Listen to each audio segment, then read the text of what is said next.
क्या आपने UP TET का फॉर्म भरा है? हाँ, तो आप बधाई के पात्र हैं कि आपने हिम्मत करके अपना पहला कदम बढ़ा दिया है। लेकिन अब यह कदम रुकने नहीं चाहिए। क्या आप अपने इस अटेम्प्ट में अच्छे मार्क्स से क्वालिफाई करना चाहते हैं? अगर हाँ, तो आप बहुत सही दिशा में हैं, क्योंकि यह दिखाता है कि आप में जोश के साथ साथ एक आशा है, एक सपना है।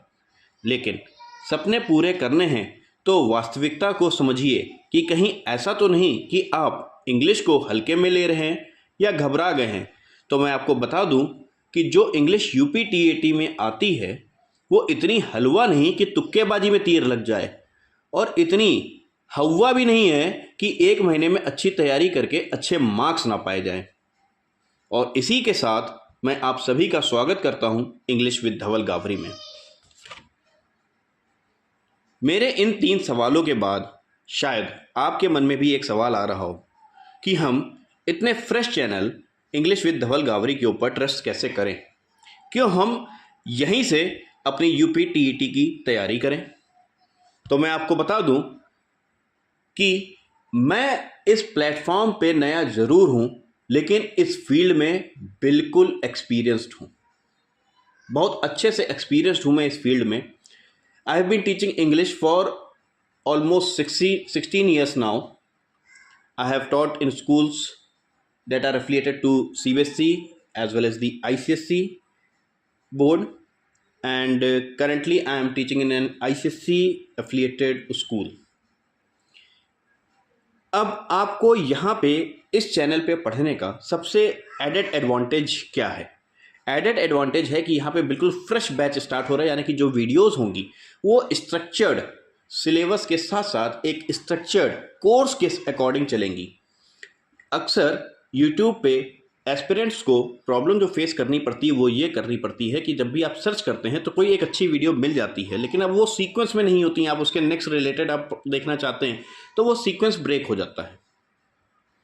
इस वजह से अक्सर स्टूडेंट्स को प्रॉब्लम फेस करनी पड़ती है, लेकिन आपको इस इंग्लिश विद धवल गावरी में ये प्रॉब्लम नहीं फेस करनी पड़ेगी, क्योंकि बिल्कुल स्ट्रक्चर्ड प्लान्ड वे में पूरा कोर्स आपको मिलेगा, जैसे आप एक रेगुलर ऑफलाइन मोड पे क्लासेस कर रहे हो। लेकिन सिर्फ इतना ही नहीं कि आपको स्ट्रक्चर्ड मिलेगा इसलिए तो कोई भी नया चैनल हर साल बना ले, हर बार यूपी टीईटी जब भी आए तो कोई नया चैनल बना दे, ऐसा नहीं है। यहाँ पे आपको बेनिफिट क्या है, टिप्स और ट्रिक्स के साथ साथ प्रैक्टिस सेशंस भी होंगे, प्रैक्टिस वर्कशीट्स भी होंगी, लेकिन ये प्रैक्टिस वर्कशीट्स हर दिन नहीं होंगी, हर वीडियो में नहीं होंगी। इसके लिए आपको रेगुलर बने रहना पड़ेगा।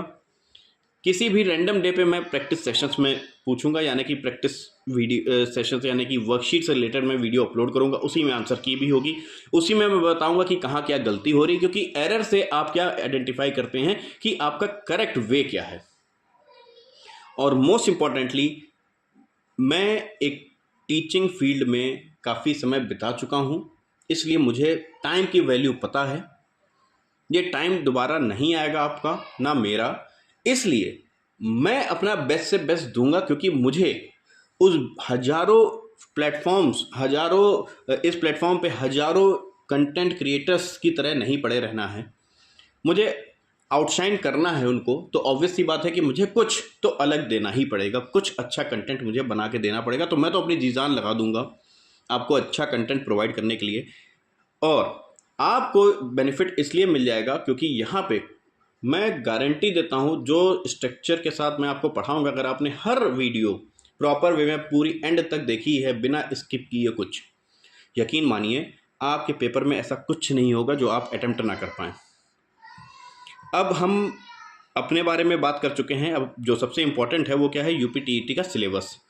तो जैसा कि आप स्क्रीन पे देख रहे हैं कि सिलेबस को मैंने 2 पार्ट्स में डिवाइड किया हुआ है, यूपी टीईटी और यूपी टीईटी जूनियर, प्राइमरी और जूनियर में। कुछ यहाँ पे आप देख रहे होंगे कि येलो कलर से हाईलाइट की हुई हैं कुछ पार्ट्स।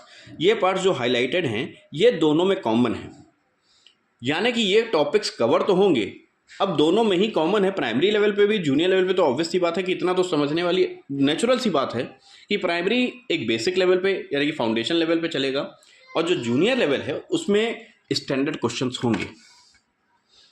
क्वेश्चंस कुछ ट्रिकी होंगे, ऑब्वियस सी बात है अगर कॉमन टॉपिक्स है तो, लेकिन क्या टॉपिक्स कॉमन हैं, आइए देखते हैं। अनसीन पैसेज है, शायद लेंथ की वजह से इसमें कम उसमें ज़्यादा लेंथ का होगा। क्वेश्चंस भी उस तरीके के इसी अकॉर्डिंग होंगे। सेंटेंस चैप्टर दोनों में है, टॉपिक ये दोनों में कवर हो रहा है, जबकि सब्जेक्ट और प्रेडिकेट और काइंड्स भी दोनों में हैं। बट डिफरेंस यहाँ पे क्या आ रहा है, नेगेटिव और इंट्रोगेटिव सेंटेंसेस भी ऐड है उसमें जूनियर लेवल में। तो जूनियर लेवल में आप देख रहे हैं नेगेटिव और इंट्रोगेटिव सेंटेंसेस जो ऐड हैं, तो ये जरूरी नहीं कि वो केवल टाइप्स ऑफ सेंटेंसेस से रिलेटेड है ना, ये ट्रांसफॉर्मेशन से रिलेटेड है।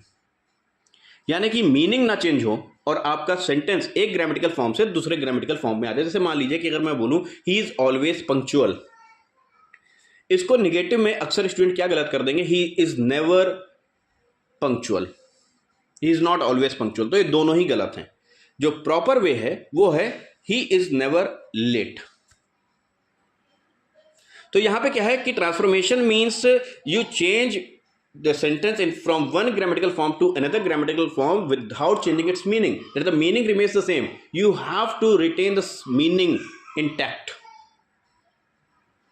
So next thing, जो अगला हमारा टॉपिक और देखिए, हम 80% हिंदी का यूज इसलिए कर रहे हैं क्योंकि मुझे पता है कि आप में से कई ऐसे हैं जो इंग्लिश को एक मजबूरी के तौर पे लिए हुए हैं।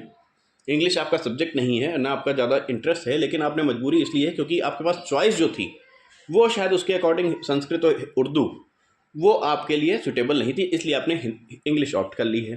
ठीक है, इसलिए जो कंटेंट है वो भी हमारा किस में बन रहा है, बाइलिंगुअल बन रहा है। मैक्सिमम हिंदी ही रख रहा हूँ मैं, जैसा कि आपने इस इंट्रोडक्टरी वीडियो में ही देखा है। नेक्स्ट टॉपिक जो हमारा है वो पार्ट्स ऑफ स्पीच है, noun, pronoun, verb, adverb, adjective, preposition, conjunction, interjection. देखिए यूजुअली आप इस फ्लो में पढ़ते हैं, लेकिन यहाँ पे देखिए मैंने थोड़ा सा डिफरेंस किया है कि नाउन प्रोनाउन के बाद मैंने एडजेक्टिव डाल दिया है, क्योंकि एडजेक्टिव जो है वो नाउन प्रोनाउन से रिलेटेड है और किसी से रिलेटेड नहीं है। फिर वर्ब डाला हुआ है मैंने, और वर्ब के साथ रिलेटेड जो है वो क्या है, एडवर्ब है। प्रीपोजिशन, कंजंक्शन, इंटरजेक्शन, और साथ में देखिए मैंने डिटरमाइनस एक सेपरेट मैंने एंटिटी रख दी। हालांकि ये डिटरमाइनस जो है वो एडजेक्टिव में ही कई जगह आ जाते हैं, इसी में आपका आर्टिकल्स भी कवर हो जाते हैं। इनको एक्सप्लेन करेंगे बिल्कुल डिटेल वे में। यकीन मानिए आप कि जो स्ट्रक्चर हम फॉलो करवाएंगे वो शायद आपने अभी तक ना देखा हो।